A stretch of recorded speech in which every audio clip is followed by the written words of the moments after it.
Каждый из вас наверняка видел или слышал истории падения человека в канализационный люк. Неважно, по какой причине это происходит. Из-за того, что погнутая крышка не закрывается как нужно, из-за того, что крышку вообще украли, а вы под сугробом снега этого не могли видеть даже в теории.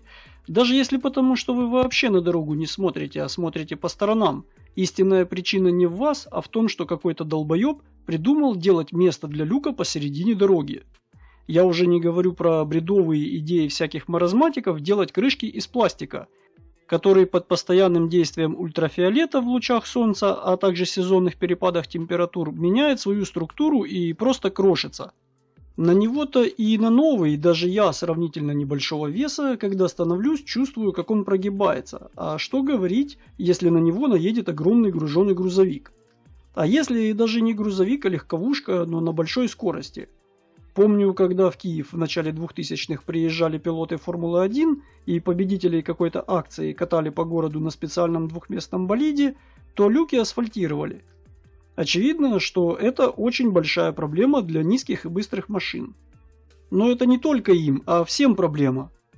И вот каждый раз при виде этого пиздеца думаешь, ну тратите вы миллионы, а то и миллиарды денег на строительство дороги. Ну сука, ну потратьте вы на пару тысяч денег больше и сделайте люк в стороне. И ведь каждый раз, когда видишь такое решение на практике, думаешь, ну ведь могут, когда захотят.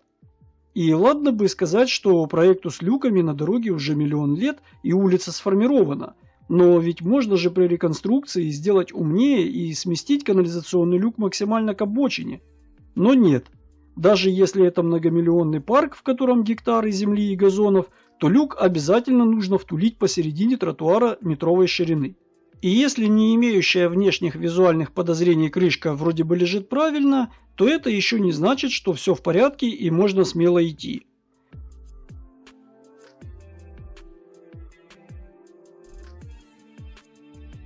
У некоторых вырвется фраза «обойди». Так а куда я могу обойти, если тротуар имеет ширину диаметра крышки люка? И нахуя мне такой тротуар, по которому в итоге невозможно идти?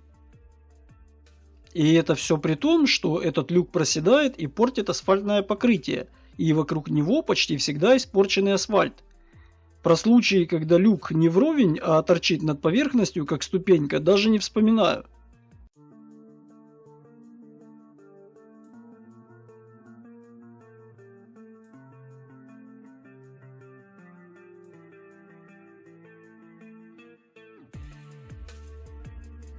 И да, я понимаю, что коммуникации очень часто проходят непосредственно под дорогой.